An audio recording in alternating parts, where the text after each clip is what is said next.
Ladies and gentlemen, night 2 of Go Home Week is in the bag, and Smackdown played it safe? I don't even know what to say. Welcome to Tuesday Night Live. I'm Travis Colt, and Smackdown, you kind of let me down.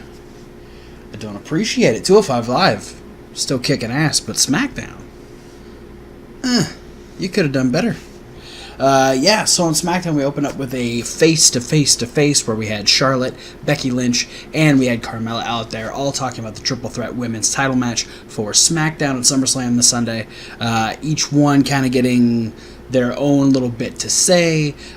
Charlotte calling Carmella a diva living in a woman's world, and then Carmella kind of accepting the fact that she's a diva and saying that she's prettier and that she has more charisma and all this stuff. And this ended up leading into Paige making a tag team match where Charlotte and Becky defeated Mandy Rose and Sonya Deville.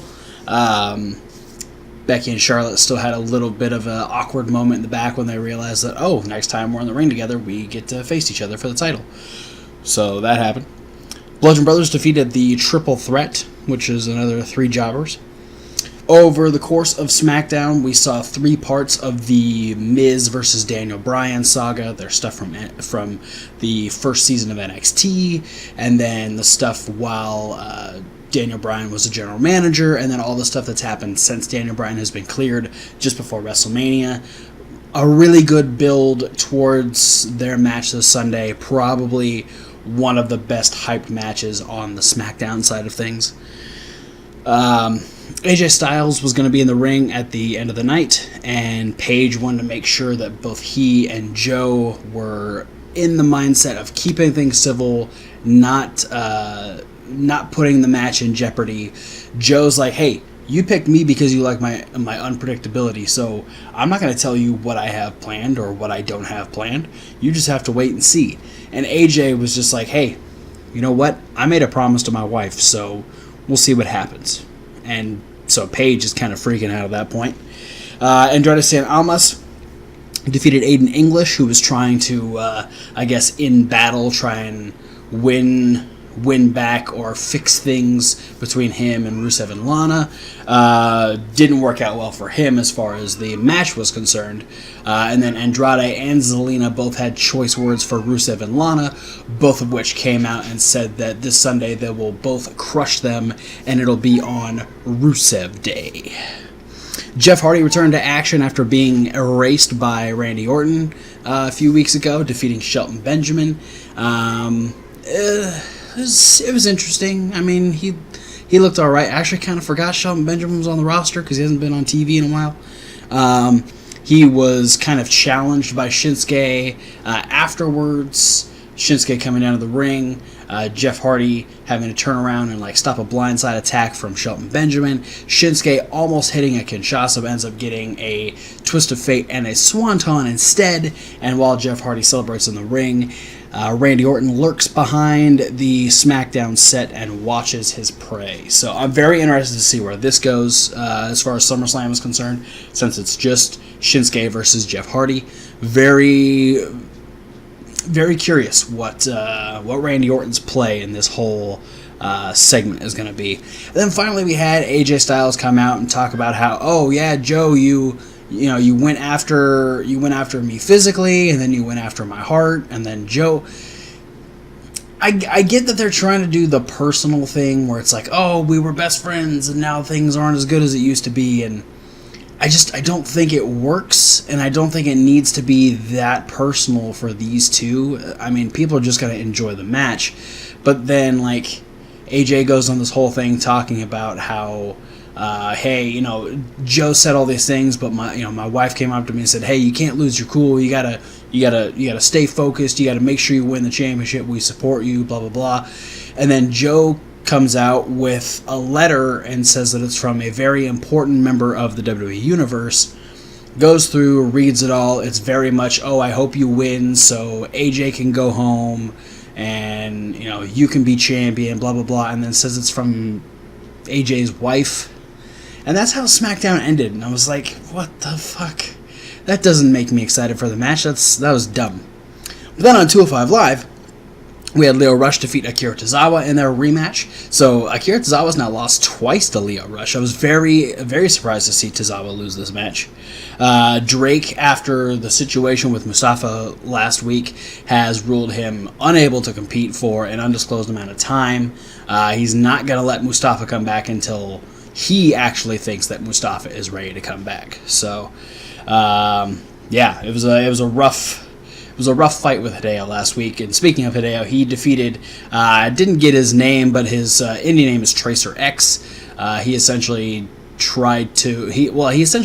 ended Tracer X the same way he ended Mustafa, and that was by just repeated drop kicks in the corner. And then even post Mike Chioda throwing the match out and awarding the victory to Hideo, still trying to add a little bit insult to injury, and ended up doing his little twisty face breaker thing that he does. And so yeah, I mean, Hideo is definitely proving that he is a powerhouse on 205 Live.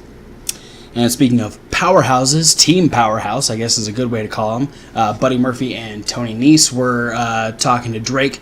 Drake's like, hey, you guys got to win, even though you really shouldn't have, but hey, the referee's decision stands. But the Lucha House Party's none too happy, so next week you guys are going to face them in a tornado tag. So no tags are needed. It's going to be absolute chaos. I'm excited for that match. It's going to be a lot of fun. We're also going to get Noam Dar versus TJP. This is the rubber match. Both of them have a win against each other, so we'll see where this feud goes. And in the main event, Cedric Alexander, in a fantastic match, defeated Jack Gallagher.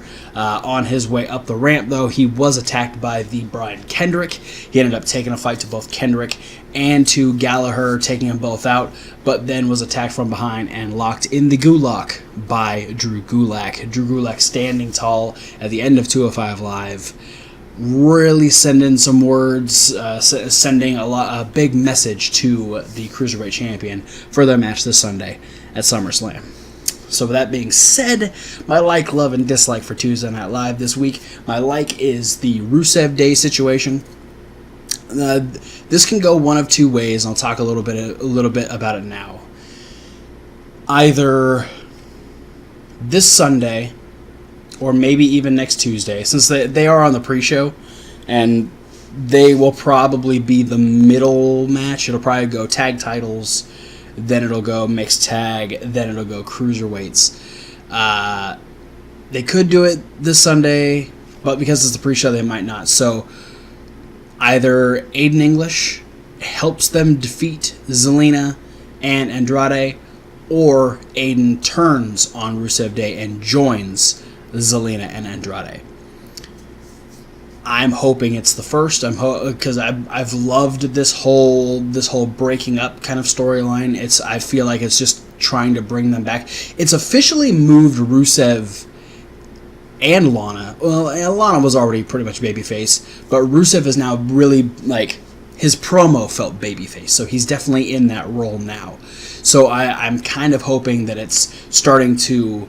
Maybe this was a little bit of sympathy for Aiden English, and so now we're trying to just book this whole trio as a babyface product. But the fact that Aiden was trying to make amends through this match, and then the words said by Andrade and Zelina, and then I loved Rusev and Lana being a cohesive tag team, really letting them know what they're getting themselves into and what's going to happen this Sunday at SummerSlam. So really enjoyed that segment. A lot of fun. But my love has to go to Cedric Alexander versus Jack Gallagher. Those two freaking killed it. Best match of the night. Both shows put together. I mean, this was better than a couple matches combined. Cedric is a fantastic athlete. Jack Gallagher can do pretty much anything. He can get technical. He showed a little bit of powerhouse movement. He caught Cedric, kind of had him almost like gut wrench style, and then popped him up and hit a power bomb. And I mean, he can fly. He can do all kinds of stuff. And the two of them just have fantastic chemistry. This makes me really hope that Jack Gallagher kind of gets back into the title picture here eventually. I mean, it probably won't happen too soon, because it really depends on what's going to happen this Sunday. But especially if Drew Gulak ends up taking the title, I definitely don't see Jack Gallagher swooping in and going after a title shot against his buddy. So, but regardless of what happens, Jack Gallagher, Cedric Alexander, killing it on Tuesday night. Fantastic match. Once again, why is 205 Live being left on the freaking pre-show? Does not make sense to me at all. And my dislike goes to the AJ and Samoa Joe segment, especially with how adamant they were, or how it just felt like things were just going to go off, like things were going to get nuts, or at least Joe was going to come out and really screw with AJ. And then they went off with, Joe's going to read a letter from AJ's wife. Why would AJ even believe that this letter's from his wife? It's only been a couple of weeks that Joe's been saying all these things.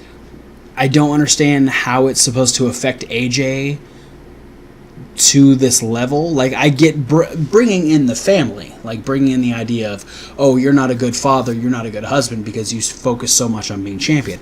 I get that. That makes total sense. But after AJ has said that, hey, I talked to my wife, she's supportive, all these things, why would AJ believe that Joe has a letter from his wife? How is that that does not sell me on the match whatsoever. I'll be completely honest. If I'm comparing the two title matches between Raw and SmackDown, just solely based on what happened just before SummerSlam, I'm more excited for Roman Reigns versus Brock Lesnar. And that hurts to say because I don't give a fuck about this match at all. Because I don't like either guy. I love AJ and I love Joe. I could care less about Roman Reigns and I hate Brock Lesnar. But given the idea that on Raw we had Paul Heyman telling Roman Reigns hey, I want to be in your corner. I want to help you out. I want to give you the keys to the kingdom. Essentially, I want to show you exactly how you can beat Brock Lesnar. We have this commonality with your dad and all this stuff, and then and then the turn from Paul, and then the assault from Brock Lesnar. That sells a title match. I was surprised that they had a 3-week succession of Brock Lesnar things make sense, and holy shit, we have a reason for a title match.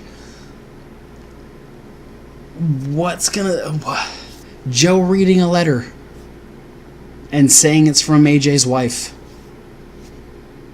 AJ's wife hasn't been a part of the storyline. I haven't seen her, or I haven't seen AJ's kids. They've just been mentioned. It's just too much of a stretch. Doesn't do anything for the match. Luckily, I'm already excited for the match because it's Samoa Joe and AJ Styles. But on a go-home show, SmackDown shit the bed. There's very little that made it.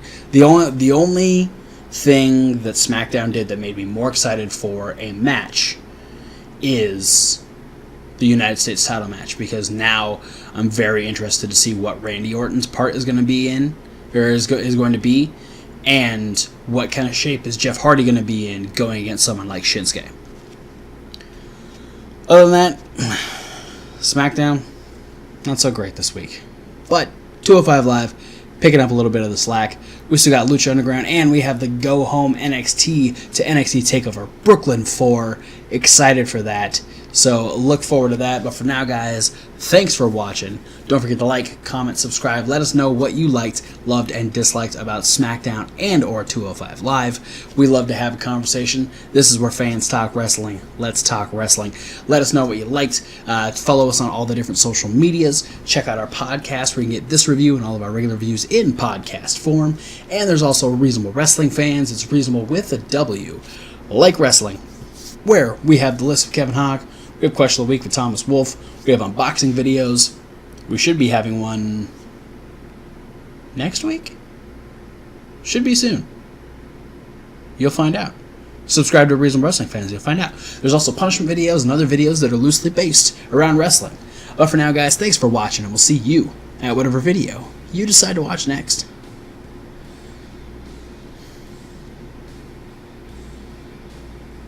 Fuck Modus?